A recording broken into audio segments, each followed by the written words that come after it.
welcome to Scarriage Town Revue, your home for all things horror. And this is our first episode. And we figured for our first episode we'd go with our very favorite horror film. So I'm Paul Counelis. I'm Jason Counelis. And welcome to our show.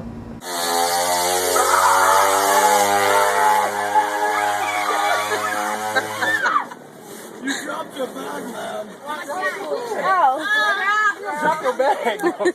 So, Jason, what's your favorite horror movie?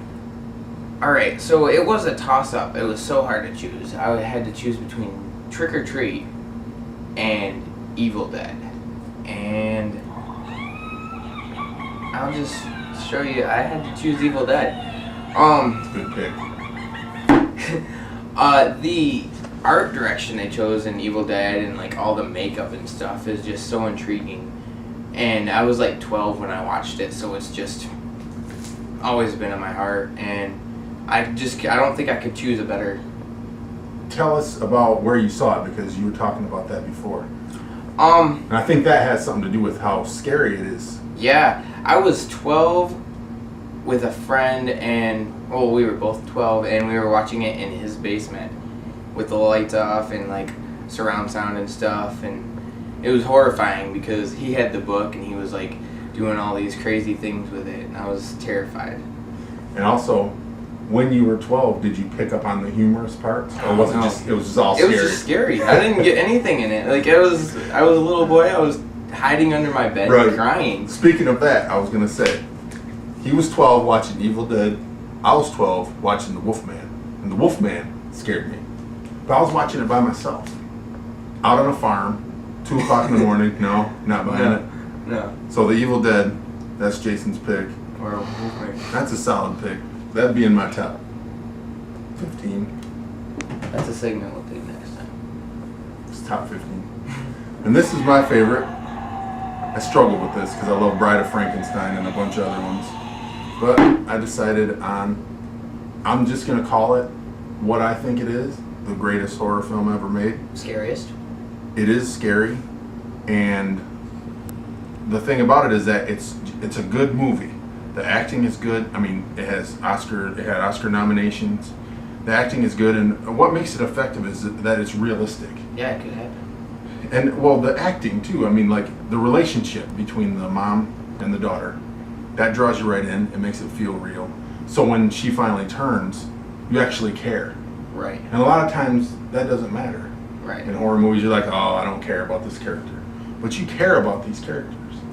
So that's one big thing about it. And then, like you said, it's scary. I mean, it's scary. I watched it when I was 30. I finally got through it for the first time. And why is that?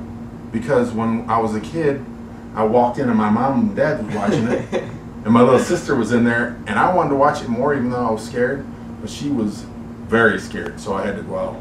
And my memory of it made me stay away from it for like 20 years or whatever it was until I finally saw it. So that's my pick, The Exorcist, and I should mention that both of these new Blu-ray releases are just great, high quality, tons of extras, and they're just really good releases. HD. Those are our picks.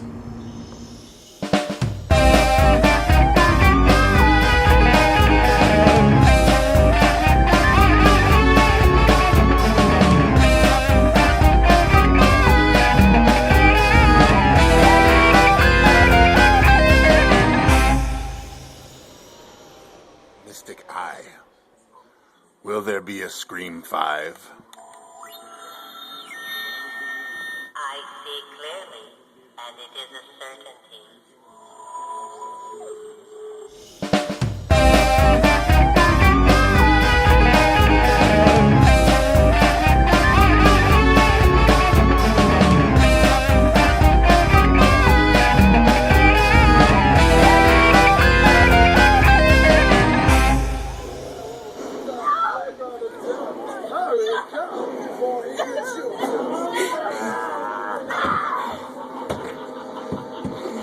So every podcast that we do on this show, we're going to try to deal with something that the horror community is currently talking about, or something that they care about, or they should care about. And this week, it's Insidious. Woo! Insidious. Insidious. Now we went and saw this movie in the theater with his little brothers, and they were horrified. They were terrified. Mom was terrified. Hiding behind their faces. Yeah. Mom was terrified, yeah. But the thing about this movie is, and I had just mentioned this to you earlier, you weren't aware of this, there's a controversy.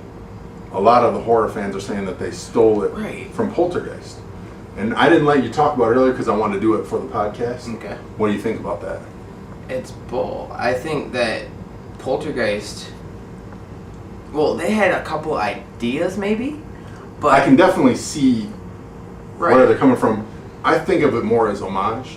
Because the haunting isn't, I don't think I should spoil it, should I? No, don't. The- Try not to spoil it. Yeah, because I haven't seen it yet. The haunting isn't really on the house or anything like that. It's on the kid himself. That's not really too much of a spoiler because it says it's not the house that's haunted. Right, that's what I figured. You can figure it out from that. But the rest I of couldn't. Poltergeist, I mean, yeah, they went into the spirit realm. Right. Hey. Well, no, this isn't giving away Oh. anything. But the comparisons to Poltergeist that are there, to me, they're superfluous. They don't, it's not an exact copy of Poltergeist. Right. I mean, the main idea that there's a kid, he's in a dimension, we got to get him, and I don't think that's spoiling too much. Especially if there's people going, this movie's just like Poltergeist. He's not in a TV, but you get the idea. So I see where they're coming from, but at the same time, I thought it was more like Drag Me to Hell. It was a lot like Drag Me to Hell. And not in a theft way, but in a, we saw Drag Me to Hell, let's make a movie like that, Yeah. PG-13. Inspirational. Right. And there's a lot of Sam Raimi type angles. Oh, yes. I love Sam Raimi. Even the way they start the movie, the way they end the movie. Well, right at the very end, what happens is, I'm gonna kill you. I'm kidding. You're not gonna do anything. And I don't know. I think that it's just. I'm just gonna go ahead and say it.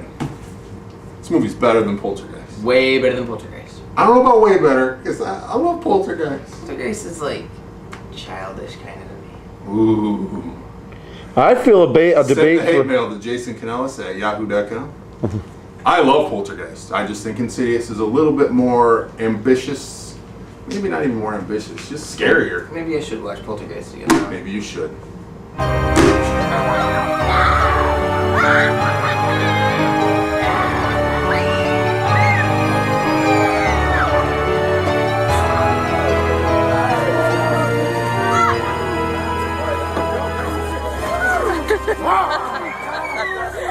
Here, come on this side.